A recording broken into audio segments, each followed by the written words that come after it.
여러분 안녕하십니까? 포항 MBC 뉴스입니다. 오늘도 낮 동안 30도를 넘어가는 무더위가 이어지겠습니다. 한낮에는 자외선 지수와 오존 농도 높게 나타나기 때문에 주의가 필요하겠습니다. 곳곳으로 건조한 대기도 이어지겠습니다. 안수진 기상캐스터입니다.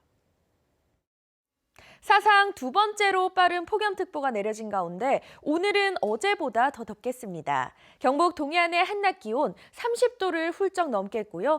낮 동안에는 강한 일사까지 더해지면서 매우 덥게 느껴지겠습니다. 다만 해가 지고 나면 아직까지는 쌀쌀합니다. 건강관리에 신경 쓰시기 바랍니다. 오늘도 미세먼지에 대한 걱정은 안 하셔도 되겠고요. 오존과 자외선 지수는 매우 높게 나타나겠습니다. 이 햇볕이 강해지는 한낮에는 야외 활동을 자제해 주시기 바랍니다. 오늘도 경주를 제외한 경북 동해안과 울릉도 독도에는 3일째 건조특보가 이어지겠습니다. 자세한 지역별 날씨 알아보겠습니다. 오늘 하늘 표정 맑겠습니다. 낮 기온 울진 32도, 영덕 34도, 포항 33도, 경주가 35도입니다. 울릉도와 독도에도 구름 한 점 없겠습니다. 낮 기온 울릉도 27도, 독도 21도입니다. 동해상으로도 맑은 하늘이 함께하는 가운데 바다의 물결 동해 전해상에서 최고 2m까지 일겠습니다. 때이른 더위는 다음 주 월요일에 한 차례 비가 내리면서 다소 누그러지겠습니다. 날씨였습니다. 포항 지진 복구 관련 예산이 포함된 정부의 추경 예산안이 국회에서 29일째 잠자고 있습니다. 자유한국당의 장외투쟁으로 국회가 파행되기 때문인데 정치가 개입되면서 민생이 오히려 꼬이고 있습니다. 보도에 김기영 기자입니다. 정부가 6조 7천억 원 규모의 추가 경정 예산안을 국회에 제출한 건 지난달 25일. 여기에는 8건의 포항 지진 복구 예산 1,311억 원이 포함돼 있습니다. 하지만 선거제와 개혁법안 패스트트랙 지정 갈등으로 국회가 싸움판이 되더니 자유한국당이 장외로 투쟁을 끌고 나가면서 29일째 잠들어 있는 추경안 처리는 하염없이 미뤄지고 있습니다. 추경은 집행이 신속할수록 효과가 높아 타이밍이 생명입니다. 엎친 데 덮친 격으로 오는 29일에는 20대 국회 3기 예산결산특별위원회 위원 임기가 종료됩니다. 이때를 넘기면 각 당이 추경을 심사할 예결위원을 다시 구성하느라 시간은 더 지체됩니다. 추경안 처리를 위해서는 여야가 일정을 합의해 시정연설, 관련 상임위원회 심사, 예결위 의결, 막판 개수 조정 작업을 거쳐 본회의 상정 표결을 해야 하는데 언제 국회가 정상화될지는 노련한 정치평론가도 예측하기 어려운 상황입니다. 민주당은 재난과 경기 대응 예산은 시급히 투입하자는 입장이고 추경을 퍼주기 예산으로 규정한 한국당은 재난에는 예비비를 먼저 쓰면 된다며 한치의 양보도 없이 맞서고 있습니다. 포항에 확실한 예산 지원을 해줄 것처럼 밝혔던 여당 대표, 이재명을 껴안고 아픔을 함께 할 것 같았던 야당 대표, 이재명을 볼모로 권력 다툼을 벌이는 정치권, 내년 총선을 앞둔 올 연말이면 정치인과 시민의 입장은 뒤바뀝니다. MBC 뉴스 김기영입니다. 경상북도는 가속기 기반 차세대 배터리파크 조성 사업 연구용역 착수보고회를 개최했습니다. 도는 포항의 방사광 가속기 분석 능력을 활용해 고성능 배터리를 개발하고 차세대 성장 동력으로 육성하며 오는 11월까지 정부의 예비 타당성 조사 대상으로 신청할 계획입니다. 특히 포항 경제자유구역 융합산업기술지구에 1,500억 원을 들여 가속기를 활용한 차세대 배터리 소재 개발과 시험 평가 등 원스톱 서비스를 제공하는 연구 클러스터를 조성할 계획입니다. 귀중한 유물을 보관하는 박물관 수장고는 상당히 폐쇄적이어서 일반인의 접근이 어려웠습니다. 우리나라 국립박물관 가운데는 처음으로 상시 개방하는 영남권 수장고가 문을 열었습니다. 보도에 김철승 기자입니다. 새로 문을 연 영남권 수장고입니다. 토기와 기와류 등이 진열장에 단정하게 정리되어 있습니다. 원래 수장고 모습 그대로 일반인에게 상시 개방됐습니다. 이번 저희들이 개관한 열린 수장고는 관람객들께서 직접 상설 전시처럼 들어오셔서 관람할 수 있는 공간으로 마련되었습니다. 국립경주박물관은 263억 원을 들여 지하 1층, 지상 2층, 건축 연면적 9,200여 제곱미터인 영남권 수장고를 개관했습니다. 유물을 분류하는 과정을 볼 수 있는 등록실과 다양한 문화재 재료를 설명하는 전시실, 그리고 소독하는 훈증실 등도 갖추었습니다. 이곳에는 영남권에서 출토된 토기류와 석재 등 매장 문화재 60여만 점을 보관하게 됩니다. 규모 6.8의 지진에도 견딜 수 있도록 내진 설계됐습니다. 상부의 전도 방지 장치와 하부의 레일 이탈 방지 장치까지 추가해서 훨씬 더 높은 내진 성능을 갖추고 있습니다. 우리나라 매장 문화재 가운데 영남권에서 출토되는 것이 40%, 대구와 진주, 김해 등 영남권 4개 박물관과 발굴기관들은 그동안 출토 유물을 보관할 공간이 부족해 어려움을 겪었습니다. 개방형 수장고가 문을 열면서 유물 보관의 어려움 해소는 물론 관람객들이 훨씬 쉽게 유물 보관 방법 등을 이해할 수 있게 됐습니다. MBC 뉴스 김철승입니다. 경주 명활성 북문지 정비공사가 오는 8월 준공됩니다. 경주시는 명활성 4.7km 가운데 북문지 134m에 대한 정비공사가 95%의 공정률을 보이고 있고 내년에도 발굴지 3곳과 탐방로를 정비합니다. 명활성은 5세기 이전에 토성과 석성으로 축성돼 변천을 거듭하며 7세기까지 지속되다가 그 후 성벽의 기능을 상실한 것으로 추정됩니다. 최근 바다로 유입되는 플라스틱이 해양 환경 생태계에 심각한 악영향을 미치고 있습니다. 동해안의 해양 쓰레기 가운데 플라스틱의 비율이 70%를 넘고 있어 대책이 시급합니다. 박상환 기자입니다. 갈매기나 물개 등 해양 동물들이 쓰레기에 얽히거나 이를 삼켜 피해를 입고 선박의 추진기에 얽히거나 냉각계통을 막아 안전에 피해를 주는 해양 쓰레기. 특히 매년 800만 톤의 플라스틱 쓰레기가 바다에 버려지고 있습니다. 현재까지 약 373종의 생물이 피해를 받았다고 이제 이 보고서에서 말을 하고 있고 97년 이후에 이 피해 동수가 한 40%가 증가해서 증가되는 추세로 확인을 하고 있습니다. 이 중에서 15%는 세계 자연보호전 연맹이 지정하고 있는 멸종 위기종에 이제 해당을 하고 우리나라 해양 쓰레기 문제의 해법을 찾고자 국내에서도 해안 쓰레기 조사와 모니터링이 2008년부터 본격화됐습니다. 포항 7포와 대보, 영덕 고래불, 울진 후정 등 전국 40곳의 조사 대상 지역이 동서남해에 고르게 분포돼 있습니다. 이렇게 줄어들고 있는데도 플라스틱의 비율은 항상 1위입니다. 67에서 71%로 줄어들지 않고 높은 비율을 차지하고 있다는 것입니다. 경상북도는 울릉도와 독도의 해양 플라스틱 오염 실태를 공유하고 동해 바다를 지키기 위한 선제적 대응에 나섰습니다. 울릉도와 독도 주변 해역을 관리할 200톤급 환경관리선 건조를 계획 중이며 도비 1억 원을 투입해 해양 쓰레기 발생원 조사 및 관리 방안 수립을 위한 조사 용역을 실시합니다.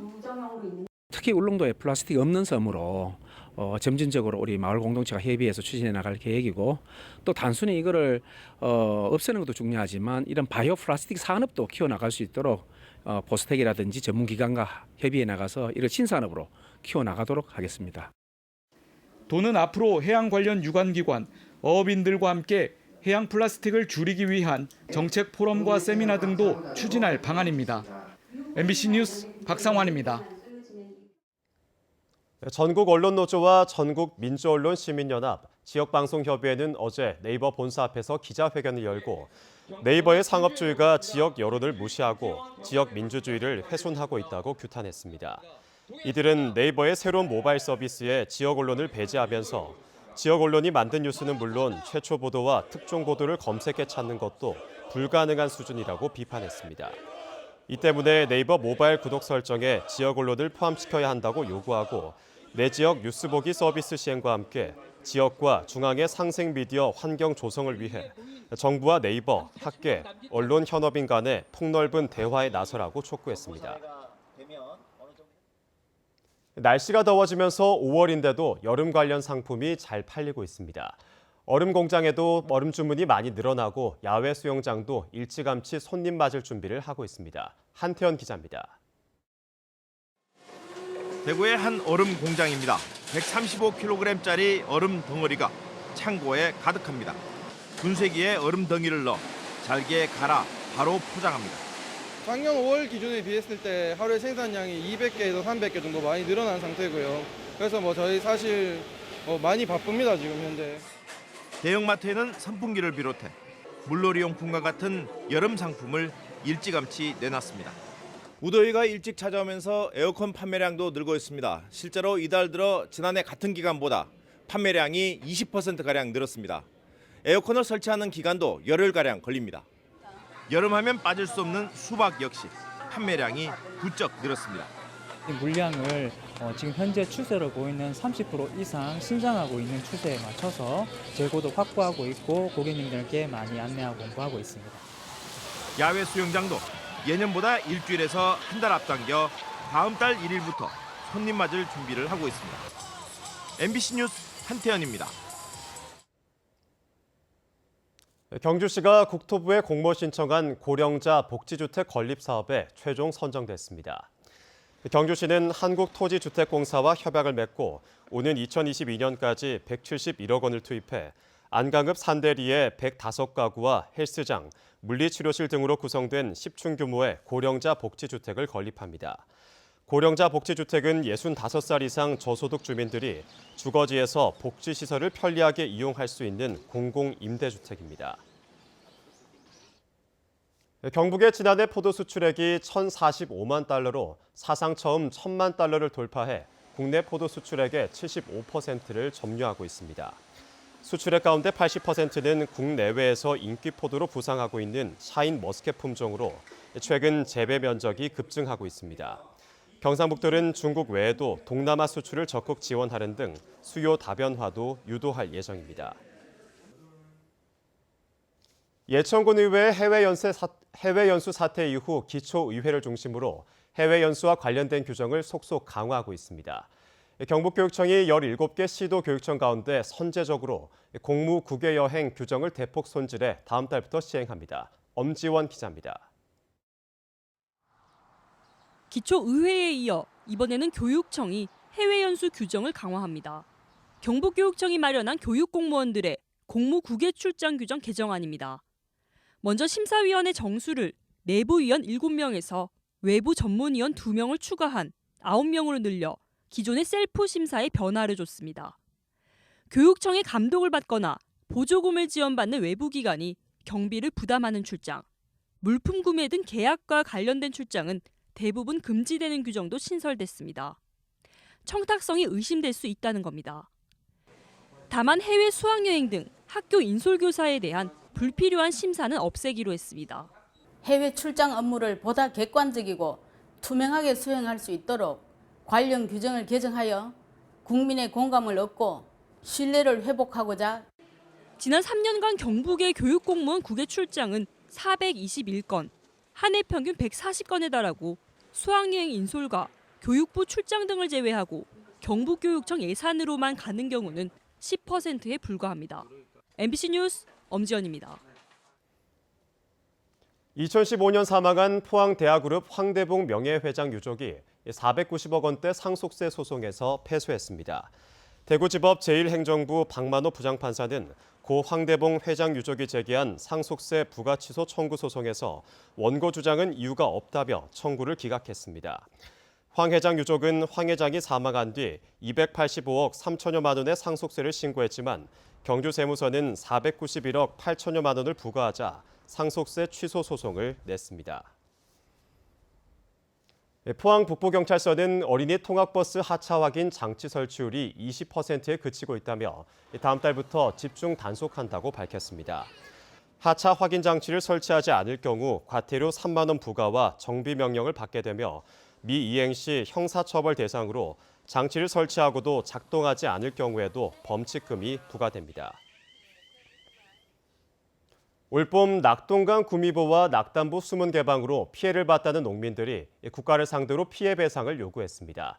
환경부 분쟁조정위원회가 어떤 결정을 내릴지 관심이 쏠리고 있습니다. 성나귀 기자입니다. 낙동강이 바로 옆에 있어 평생 물 걱정 없이 배추 농사를 지었던 정연진 씨. 지난 봄 심은 쌈배추 대부분이 말라 죽었습니다. 농업용수인 지하수가 말라 물을 주지 못했기 때문입니다. 여기 잎사귀 이런 게 다 말랐잖아요. 지금 이런 게 말라가는 상태인데 지금 여기에는 또 제대로 자랄 줄도 모르고. 근처의 토마토밭, 꽃 수정 시기 한 달 가까이 물을 대지 못해 열매가 달리지 않거나 달린 것도 작습니다. 한 달 정도 생장이 늦어지면서 후기작물 재배는 엄두도 내지 못하고 있습니다. 후기작으로 오일 재배해야 되는데 오일도 재배를 못합니다. 왜냐하면 현재 농민에서 이 열매를 놔두고 뽑아낼 수가 없습니다. 일어서기 힘들 것 같습니다. 농민들은 그동안 낙동강이 옆에 있어 지하수 사용에 아무런 문제가 없었다며 지난 1월 구미보 수문 개방으로 수위가 낮아지면서 지하수 부족이 시작됐다고 주장했습니다. 보 개방으로 농작물 피해를 봤다며 상주 지역 농민 6명이 지난달 환경부와 수자원공사를 상대로 5억 7천만 원의 피해 배상을 청구했습니다. 4월 한 중순에 수확을 밑박스 땄습니다. 그 아래는 하나도 못 땄습니다. 나가 내빌 있습니다. 물 피해 때문에 이렇게 되었습니다. 낙담보 인근 주민들도 보 개방으로 손해를 입었다며 환경부 등을 상대로 배상을 요구하고 있습니다. 최근 함안보 주민 농민들에게 배상 공고가 내려진 가운데 환경부 중앙환경분쟁조정위가 이번에 어떤 결정을 할지 관심이 쏠리고 있습니다. MBC 뉴스 성락입니다. 최근 5년간 경북에서 여름철 물놀이 사고로 17명이 숨졌으며 이 가운데 학생은 6명이 사망한 것으로 집계됐습니다. 이에 따라 경북도와 교육청은 여름 물놀이철을 앞두고 애니메이션을 활용한 물놀이 안전사고 예방 교육을 실시합니다. 한편 경상북도는 8월 말까지 도내 물놀이 위험구역에 안전관리요원 340여 명을 배치할 계획입니다.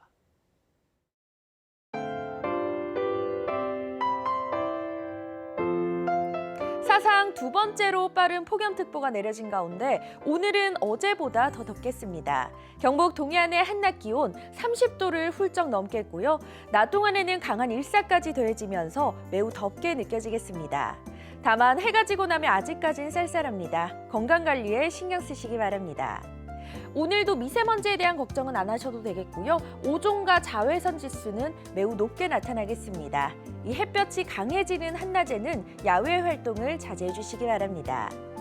오늘도 경주를 제외한 경북 동해안과 울릉도 독도에는 3일째 건조특보가 이어지겠습니다. 자세한 지역별 날씨 알아보겠습니다. 오늘 하늘 표정 맑겠습니다. 낮 기온 울진 32도, 영덕 34도, 포항 33도, 경주가 35도입니다. 울릉도와 독도에도 구름 한 점 없겠습니다. 낮 기온 울릉도 27도, 독도 21도입니다. 동해상으로도 맑은 하늘이 함께하는 가운데 바다의 물결 동해 전해상에서 최고 2m까지 일겠습니다. 때이른 더위는 다음 주 월요일에 한 차례 비가 내리면서 다소 누그러지겠습니다. 날씨였습니다. 이상으로 포항 MBC 뉴스를 마칩니다. 여러분 고맙습니다.